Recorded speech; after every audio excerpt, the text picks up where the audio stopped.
بسم اللہ الرحمن الرحیم یا ایہا الذین آمنوا کتب علیکم الصیام کما کتب علی الذین من قبلکم لعلکم تتقون۔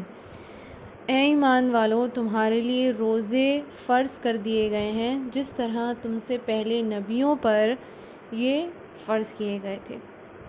اب یہاں سے روزے پر بات آ رہی ہے۔ روزے کے متعلق جو ضروری باتیں ہیں ان پر روشنی ڈالی جا رہی ہے۔ روزہ جو لفظ ہے اس کا مطلب ہوتا ہے رکنا، ٹھیک ہے، چلتے پھرتے رک جانا، یا جو ہمارا روز کا معمول ہے اس میں اس کو روک دینا، یہ ہے روزہ، اور یہ ایک فرض عبادت ہے۔ اور جیسے کہ یہاں پر بتایا گیا تم سے پہلے نبیوں پر بھی یہ فرض کیا گیا تھا، تو اس سے یہ پتہ چلتا ہے کہ ہم سے پہلے آئے قوموں پر بھی یہ فرض کیا گیا تھا۔ کیوں کیا گیا تھا؟ تاکہ انسان میں تقوی پیدا ہو، ڈسپلن پیدا ہو۔ مین چیز ہے ڈسپلن پیدا کرنا، اس سے رکنا جس سے اللہ تعالیٰ نے منع کیا ہے۔ آپ دیکھیے، آپ کو پتہ ہوگا کہ ویسے تو روزے صرف رمضان کے فرض ہوتے ہیں، باقی ساری نفلی روزے ہوتے ہیں جن کی جزا آپ کو ملتی ہے، جو استغفار کے لیے انسان روزے رکھتا ہے، اللہ سے توبہ کرنے کے لیے روزے رکھتا ہے، اپنے گناہوں کو معاف کروانے کے لیے روزے رکھتا ہے۔ لیکن رمضان میں کیونکہ قرآن ہی اتارا گیا تھا، اسی لیے رمضان کے روزے جو ہیں وہ فرض ہیں۔ اور رمضان کے بارے میں تھوڑا سا میں بتانا چاہوں گی۔ ایک پورے مہینے کی ٹریننگ ہے انسان کے صبر کی، کیونکہ اس مہینے میں بہت ساری حلال چیزوں کو حرام کر دیا گیا ہے، ٹھیک ہے۔ کیوں کیا گیا ہے؟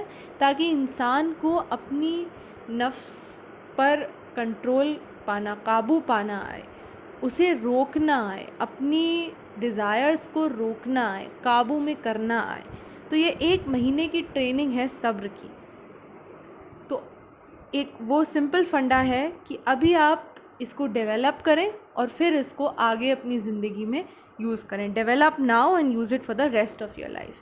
تو یہ جو صبر ہے، جو انسان یہ صبر سیکھے گا اس ایک مہینے میں، اس سے یہ ایکسپیکٹ کیا جاتا ہے کہ وہ اسے پورے سال اگلے رمضان آنے تک اس کو امپلیمنٹ کرے گا، اس کو یوز کرے گا، اس صبر کا استعمال کرے گا۔ اور ظاہر سی بات ہے، جب حلال چیزیں ہی حرام ہو گئی ہیں، منع کر دی گئی ہیں، تو حرام چیزیں تو حرام ہیں ہی، چاہے سال کا کوئی مہینہ ہو، کوئی دن ہو۔ حلال چیزیں اگر حرام ہیں اس مہینے میں، تو حرام چیزیں تو ہمیشہ حرام ہی ہیں، ٹھیک ہے۔ اس سے روزے سے اور بھی کافی فائدے ہوتے ہیں۔ برے وقت کے لیے انسان کے اندر سٹیمنا پیدا ہوتا ہے۔ اب دیکھیے کہ جب انسان کا لائف میں پہلا روزہ ہوتا ہے تو اس کو بڑی مشکلات ہوتی ہے اس روزے کو رکھنے کی، بہت زیادہ اس کو پیاس کا، بھوک کا زیادہ تر احساس ہوتا ہے اسی چیز کا۔ اور کئی بچے تو ایسے ہوتے ہیں جب ان کے پہلے روزے ہوتے ہیں، اس سے پہلے وہ نماز بھی نہیں پڑھ رہے ہوتے ہیں، تو جس دن روزہ ہوتا ہے سب اس کو فورس کر کے کہتے ہیں کہ آج روزہ ہے، نماز سارے ٹائم سے پڑھنا ہے، جماعت سے ادا کرنی ہے، تو اس کو وہ بھی مشکل لگ رہا ہوتا ہے، بھاری لگ رہا ہوتا ہے۔ تو ایک عادت میں جو ایک چینج آتا ہے، یہ جو ایک بیئرنگ پاور ہے، انڈیورنگ پاور ہے، کہ اپنی بھوک کو انسان کنٹرول رکھے۔ اور بچوں کے لیے صرف بھوک ہے، باقی بڑوں کے لیے تو ہر برائی کو کنٹرول کرنا ہے، ہر برائی کو کنٹرول کرنا ہے۔ تو یہ جو ہے برے وقت کے لیے آپ کے اندر ایک سٹیمنا بلڈ کرتا ہے، تاکہ مشقت کی وجہ سے، تاکہ کوئی بھی مشقت یا کوئی بھی مصیبت آئے تو انسان اس میں اسٹرگل نہ کرے، اس کو پار کر جائے، کہ اس کے اندر وہ اتنا اسٹرانگ ہو اندر سے کہ اس نے سب کچھ دیکھا ہو، ہر شدید سے شدید پیاس دیکھی ہو، تاکہ ایسا کچھ موقع آئے تو ایسا نہ ہو کہ وہ ہار جائے۔ لیکن مقصد کیا ہے؟ ایام معدودات فمن کان منکم مریضا او علی سفر فعدۃ من ایام اخر، ٹھیک ہے، کما کتب علی الذین من قبلکم لعلکم تتقون۔ مقصد وہی ہے، تقوی پیدا کرنا، ٹھیک ہے، قلب میں تقوی کو اتارنا۔ صرف چند دنوں کی بات ہے، اور اس میں بھی اگر انسان جو ہے وہ بیمار ہو یا پھر سفر پر ہو تو اس کے لیے بھی یہ آسانی ہے کہ وہ اور کسی دنوں میں ان کی جو گنتی ہے وہ پوری کر سکتا ہے۔ تو یہاں پر بھی دین میں جو آسانیاں اللہ تعالیٰ نے دی ہیں اس کو ہائی لائٹ کیا گیا ہے۔ تو پھر سے میں ایک بار ریٹریٹ کر رہی ہوں کہ کون کون نہیں رکھ سکتا ہے، جو کہ کوئی مریض ہو فار ایگزامپل، یعنی کہ مریض کون ہو، اگر روزہ رکھنے سے ایسا نہیں ہے کہ ہلکا سا کھانسی بخار ہے تو آپ نے روزہ چھوڑ دیے۔ مریض وہ جس کو روزہ رکھنے سے ہلاکت کا اندیشہ ہو، ٹھیک ہے، اگر اس کو یہ لگے کہ ہلاکت کا اندیشہ ہے اور تب بھی وہ لگا پڑا ہے کہ میں روزہ رکھوں گا، اپنی ضد پر اڑا ہوا ہے، تو یہ چیز نوٹ کرنے کی بات ہے، یہ چیز حرام قرار دی گئی ہے کہ اپنے آپ کو ہلاکت میں ڈال کر روزہ رکھنا یہ حرام ہے۔ اور اگر جیسے صحت بگڑنے کا ایک ایسا آپ کا سرکمسٹانس بن جائے کہ صحت اتنی بگڑ جائے گی اگر آپ نے روزہ رکھ لیا کہ اس کا علاج ہونا مشکل ہو جائے گا، اس کیس میں آپ روزے کو چھوڑ سکتے ہیں۔ دوسرا کیس، اگر آپ سفر پہ ہو، یعنی کہ آپ مسافر ہیں، ٹھیک ہے، مسافر کون ہے؟ وہ انسان جو قصر نماز کو ادا کرے گا، ٹھیک ہے، وہ انسان جو قصر نماز پڑھے گا، جو 4 فرض نہیں اس کے آدھے یعنی کہ 2 فرض ادا کرے گا، تو اس کے لیے روزے معاف ہیں، وہ پوسٹ پون کر کے کبھی اور جب وہ سفر پہ نہیں ہوگا تب اس کو پورے کر سکتا ہے۔ کیونکہ اگر جیسے رمضان کے بیچ میں کوئی سفر پر ہے تو ظاہر سی بات ہے دوسرے دن تو اس کا قضا روزہ نہیں رکھ سکتا نا، کیونکہ دوسرے دن تو وہ کرنٹ ڈے کا روزہ رکھے گا، تو پھر رمضان مکمل ہو جانے کے بعد وہ یہ روزہ رکھ سکتا ہے۔ لیکن اگر سچویشن جیسے سیم ہی ہے، فار ایگزامپل جیسے آپ کسی کے گھر گئے ہیں، جیسے رمضانوں میں بہت سارے لوگ کسی کے گھر چلے جاتے ہیں رہنے کے لیے، یا بہت سارے لوگ عمرے میں چلے جاتے ہیں، تو وہاں پر جیسے گھر جیسا ہی ماحول ہو جاتا ہے، وہاں پر آپ رہ بھی رہے ہیں، آپ کنٹینیوسلی ٹریول نہیں کر رہے ہیں، تو اس کیس میں آپ روزہ رکھ سکتے ہیں، ٹھیک ہے، چھوڑ بھی سکتے ہیں، رکھ بھی سکتے ہیں، ٹھیک ہے، اگر آپ مشقت میں نہیں ہیں، آپ کو پتہ ہے کمفرٹیبل ہیں، تو آپ روزہ رکھ بھی سکتے ہیں۔ اس کو ایک ایکسکیوز نہیں لے سکتے کہ بھئی میں سفر پر ہوں، کیونکہ اللہ تو آپ کے حالات سے واقف ہے۔ اگر آپ کو دل میں لگ رہا ہے کہ میں روزہ رکھ سکتا ہوں لیکن میں ابھی سفر پر ہوں اور مجھے کچھ پریشانی بھی نہیں آ رہی ہے، لیکن میں سفر پر ہوں تو میں روزہ نہیں رکھتا ہوں، تو اس کیس میں آپ کو کے اوپر رکھنا لازمی ہے، کیونکہ آپ کا گھر جیسا ماحول ملا ہوا ہے وہاں پر، ٹھیک ہے۔ لیکن یہ چیز یاد رکھنا ہے کہ اگر آپ کو کسی بھی طریقے کی مشقت ہو تو کوئی اسپیشل نیکی آپ کے جھولے میں نہیں آئے گی جو آپ سوچ کر فرض روزہ رکھ لیں، ٹھیک ہے۔ اگر آپ بہت زیادہ مشقت میں ہیں اور آپ کو پیاس بھی لگ رہی ہے، کیونکہ بیسیکلی روزے میں کیا ہے، آپ کو بیان نہیں کرنا ہے کہ اگر آپ کو پیاس لگ رہی ہے یا بھوک لگ رہی ہے، آپ کو لگنی نہیں چاہیے۔ تو اگر آپ اس کنڈیشن میں ہیں کہ پانی کو دیکھ کر آپ کا جی للچا رہا ہے، کھانے کو دیکھ کر آپ کے پانی آ رہا ہے، تو پھر وہ روزہ نہیں ہوا، تو اس لیے آپ کو کوئی اسپیشل نیکی نہیں ملے گی اس کیس میں، تو توڑ بھی سکتے ہیں اس کیس میں، اگر آپ سے نہیں ہو رہا ہے تو آپ توڑ بھی سکتے ہیں۔ آپ صلی اللہ علیہ وسلم نے بھی ایک بار اپنا روزہ توڑا تھا، ٹھیک ہے، نہ ہونے سے تو بہتر ہی ہے۔ آپ کے دماغ میں آپ کو لگ رہا ہے کہ میرا روزہ ہو گیا ہے اور اصل میں آپ کا روزہ نہیں ہوا، وہ چیز صحیح نہیں ہے۔ اور تیسری چیز یہ بھی ہے کہ کیوں آپ کو مشقت کے وقت روزہ نہیں رکھنا چاہیے، کیونکہ آپ کو دیکھ کر دوسرے لوگ پریشان ہوں گے، جن کے روزے ہیں وہ اگر آپ کو دیکھ رہے ہیں کہ ارے بیچارے نے روزہ رکھا ہے، اب میں اس کے لیے یہ کر دوں، اب میں اس کو ہاتھ پیر دبا دوں، سر دبا دوں، تو اس کا جو پورا روزے کا رمضان کا جو روٹین ہے، جس طریقے سے وہ عبادت کرتی ہے یا جس طریقے سے وہ اپنے کام پر جاتا ہے، یا جو وہ فرض نماز جماعت سے ادا کرتا ہے، یا پھر اگر اس کو تھوڑا سا آرام کرنا ہے تو وہ نہیں کر پا رہا ہے، صرف اس چکر میں کہ آپ کو اس کو دیکھنا ہے، کیونکہ آپ نے اس طریقے سے ایسے حالات میں روزہ رکھ لیا ہے، تو آپ اس کا روزہ جو ہے وہ خراب کر رہے ہیں، اس کے روٹین کو خراب کر رہے ہیں، تو اپنے لیے نہیں تو دوسرے کے لیے۔ اس ایسے کیس میں جب آپ بہت زیادہ مشکل میں ہوں تو روزہ نہ رکھیں۔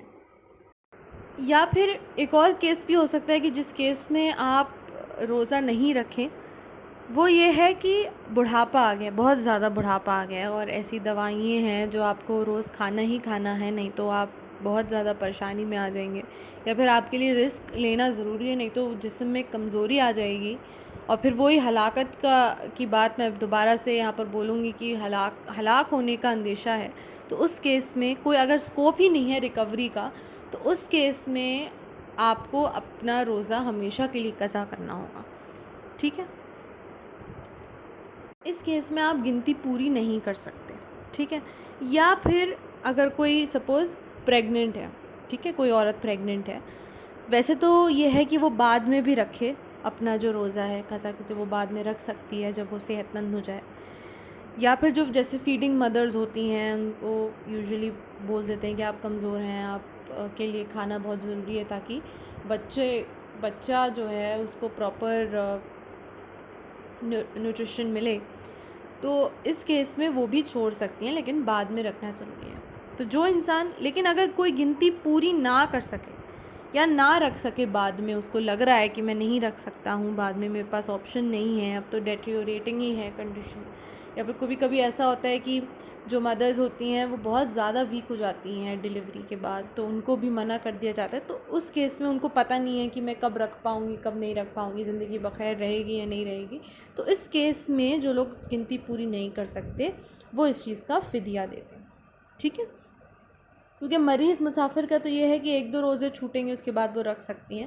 لیکن جیسے جو 3 کیسز میں نے آپ کو بتائے کہ جو بوڑھا ہو گیا، ضعیف ہو گیا ہے، یا جو پریگننٹ ہے، یا جو فیڈنگ مدرز ہیں، ان کا تو پورے مہینے کے روزے جائیں گے، تو وہ شاید نہ رکھ سکیں آگے، یا ان کو نہیں پتہ کیونکہ ابھی ڈیلیوری ہوئی ہے، کب بچہ پراپر صحت مند ہوگا. 2-3 سال، ایک سال تو اس کے ساتھ ہی لگنا پڑے گا. ان کو لگ رہا ہے کہ میں شاید نہیں دے پائیں گی، نہیں گنتی پوری کر پائیں گی، تو اس کیس میں فدیہ دے دیں. اور فدیہ کیا ہے یہ بھی اللہ تعالیٰ نے بتا دیا. ایک روزے کا فدیہ ہے ایک مسکین یا فقیر کا 1 دن کا 1 وقت کا کھانا، ٹھیک ہے؟ تو ایک روزے کا فدیہ ہے 1 وقت کا کھانا ایک مسکین کے لیے، ٹھیک ہے؟ پر آپ کی مرضی ہے، آپ زیادہ بھی دے سکتے ہیں، ٹھیک ہے؟ لیکن یہ آپ کو یہ منیمم ہے، ٹھیک ہے؟ ایک روزے کا جو فدیہ ہے وہ ہے 1 مسکین کا 1 وقت کا کھانا، ٹھیک ہے؟ جیسے نارمل جو بھی انسان کی پراپر ڈائٹ ہوتی ہے، 2-3 روٹی چاول، یہ ہے 1 روزے کا فدیہ. اور جو کوئی بھی اپنے دل سے زیادہ کرے گا تو اس کے لیے اور زیادہ انعامات ہیں، ٹھیک ہے؟ لیکن اگر پھر بھی آپ کو لگتا ہے کہ آپ روزہ رکھ سکتے ہیں تو درست یہی ہے کہ آپ روزہ ادا کریں. شہر رمضان الذی انزل فیہ القرآن ھدی للناس وبینات من الھدی والفرقان. تو رمضان ایک ایسا مہینہ ہے جس میں قرآن اتارا گیا، جو کہ انسانوں کے لیے ایک گائیڈنس ہے، ایک گائیڈنگ لائٹ ہے، اس راستے کو دکھانا ہے جو کہ صحیح راستہ ہے، اور بالکل کھلی نشانیاں اور کرسٹل کلیئر باتوں پر ہی مبنی ہے. اسی لیے جو بھی انسان اس مہینے میں حیات ہے، یا اس مہینے کو جو بھی انسان پاتا ہے، اس کے لیے یہ فرض ہے، اس پر یہ فرض ہے کہ اس پورے مہینے کا روزے رکھے. اور جو کوئی بیمار ہو یا سفر پر ہو تو وہ باقی دنوں میں ان کی گنتی پوری کر لے.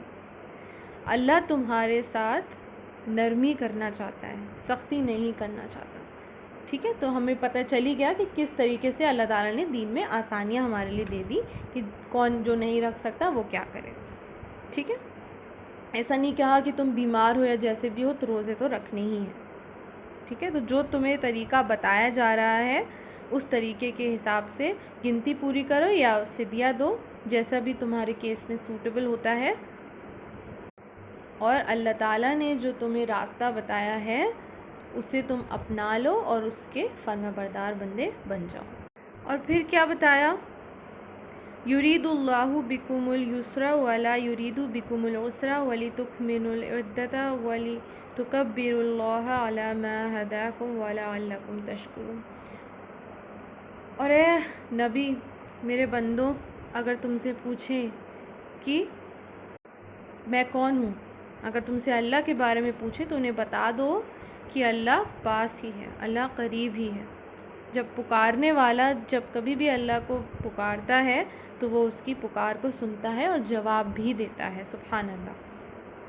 اس لیے انہیں چاہیے کہ میری پکار پر کیا کریں؟ اللہ تعالیٰ فرما رہا ہے کہ میری پکار پہ کیا کریں کہ ہم حاضر ہیں اور ہم اللہ تعالیٰ کو مانیں گے. یہی بات تم انہیں بتا دو تاکہ وہ سیدھے راستے کو پالیں. دیکھیے روزے کے بارے میں بہت ساری ریسرچز نے بتایا ہے کہ کتنا بینیفیشل ہے کہ پورے دن میں آپ صرف ایک دفعہ کھائیں. بہت زیادہ آپ کو ڈی ٹاکسیفائی کر دیتا ہے آپ کی باڈی کو, کلین کر دیتا ہے آپ کی باڈی کو, کلینز کر دیتا ہے آپ کی باڈی کو. ابراڈ تو لوگ اس کو بہت زیادہ ہی اپنانے لگے ہیں اس لائف سٹائل کو کہ ایٹ ونس اے ڈے والا فنڈا, کہ پورے دن میں صرف ایک ہی دفعہ کھائیں. لیکن مومن کی جو وجہ ہے روزہ رکھنے کی وہ یہ نہیں ہے, وہ ڈائٹنگ کرنے کے لیے روزہ نہیں رکھتا ہے, وہ اللہ کے لیے روزہ رکھتا ہے. بہت سارے میرے اسکول فرینڈس جن سے میں بات کرتی تھی, جب جیسے میرا روزہ ہوتا تھا تو ان سے بات کرتی تھی, تو بہت سارے لوگ ایسے ہوتے تھے جو صرف روزہ ہی رکھتے تھے, نہ وہ سحری کھاتے تھے, نہ ہی وہ نماز ادا کرتے تھے, نہ ہی قرآن سے تعلق قائم کرتے تھے, تو صرف روزہ ہی رکھتے تھے. اور کیوں کرتے تھے؟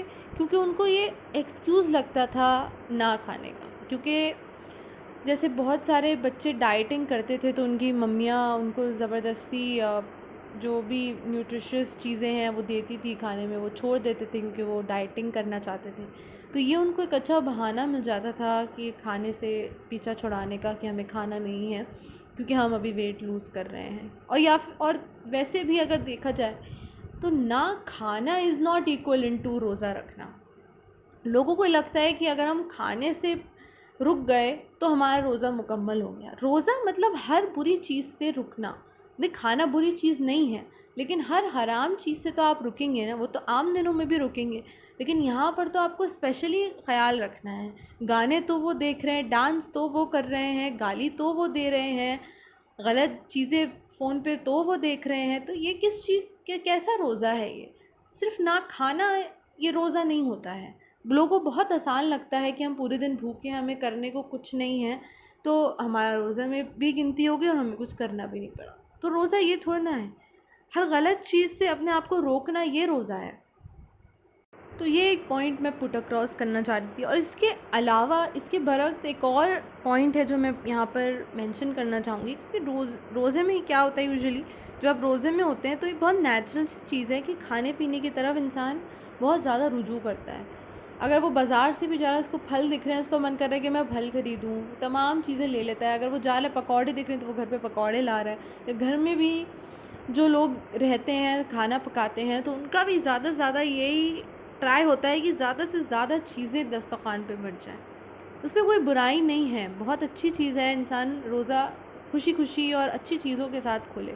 لیکن عام طور پر خاص طور پہ خواتین کا یہ بہت زیادہ رجوع اس چیز میں ہوتا ہے کہ آج کیا بنانا ہے. توجہ تلنے بھننے میں زیادہ ہوتی ہے, 1000 آئٹمز بنانے میں زیادہ ہوتی ہے. قرآن کی تلاوت نماز میں کم ہوتی ہے. بہت بار نمازیں چلی جاتی ہیں, وقت ان کا نکل جاتا ہے, جو تفسیر سننی تھی وہ چھوٹ جاتی ہے. لیکن پکوڑے بھی بن جائیں گے, سموسے بھی بن جائیں گے, چاٹ بھی بن جائے گی, شربت بھی بن جائے گا, سب کچھ بن جائے گا. 100 آئٹم کی ضرورت نہیں ہے. روزہ ایک کھجور سے بھی افطارا جا سکتا ہے. انسان اپنا فوکس عبادت میں زیادہ لگائے اور تلنے بھننے میں کم. ایک آئٹم بھلے کم بنا لیں پر تلاوت پوری کریں. جو فوکس تھا, جس ایم تھا, جو سیٹ کیا تھا آج کے لیے کہ یہ کرنا ہے آج, وہ پورا کریں. بھلے ایک آئٹم کم بن جائے, بھلے ہی شربت میں روح افزا نہ ڈالیں, بھلے ہی شربت میں ڈھیر سارا نیبو نہ ڈال پائیں, لیکن تلاوت اور اپنا نمازیں وہ پوری کریں. اور کیا فرمایا کہ جب میرے بندے میرے بارے میں پوچھیں تو ان سے کہہ دینا کہ میں قریب ہوں, دعا کا اور ان کی پکار کا جواب دیتا ہوں, اسے قبول کرتا ہوں, لیکن بشرطے وہ دل سے ہو, وہ دعا دل سے ہو اور توحید کی نیت ہو. تو تم اللہ تعالیٰ کی مانو اور اللہ فرما رہا ہے کہ میں تمہاری مانوں گا. دعا کے علاوہ بھی جو تم نے نہیں بھی مانگا ہے وہ بھی تمہیں عطا کر دوں گا اور زندگی اور خوبصورت کر دوں گا، تو رشد پا جائے۔ پر اس کے لیے اللہ تعالیٰ کی غلامی کرنی ہوگی۔ ایسی انعامات کے لیے یہ چھوڑنا نہیں ہے، شیطان کی شر اور نفس کے غلام نہیں بننا ہے، اللہ تعالیٰ کا غلام بننا ہے، تبھی یہ دعائیں عطا ہوں گے، تبھی یہ انعامات عطا ہوں گے۔ کمپلیٹ کرنے سے پہلے تھوڑا سا میں آپ کو اس چیز کو ریٹریٹ کرنا چاہتی تھی کہ جو توحید ہے اور جو تقویٰ ہے وہ دل میں ہوگا تبھی روزے کا فائدہ ہے، نہیں تو یہ صرف فاقہ ہے، پھر یہ روزہ نہیں ہے۔ ٹھیک ہے، تو انشاءاللہ اس چیز پر غور و فکر کریں گے کہ ہمارے روزے درست ہو جائیں انشاءاللہ تعالیٰ۔ اور نفلی عبادات تو بعد میں ہیں، پہلے فرض روزے ہیں، ان کو انشاءاللہ درست کریں، جو چھوٹ جائیں ان کی گنتی پوری کریں۔ اور بے شک اگر آپ رمضان کے ہی سارے روزے رکھیں گے، میں اگری کرتی ہوں کہ جو نفلی روزے ہوتے ہیں اس میں بہت سارے اللہ تعالیٰ انعامات دیتا ہے، بہت سارے گناہ ہیں جو پچھلے آگے کے وہ معاف ہو جاتے ہیں۔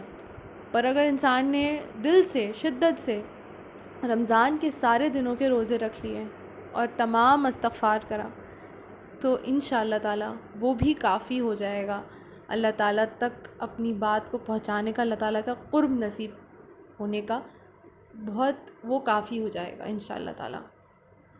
وآخر دعوانا الحمد للہ رب العالمین۔ السلام علیکم ورحمۃ اللہ وبرکاتہ۔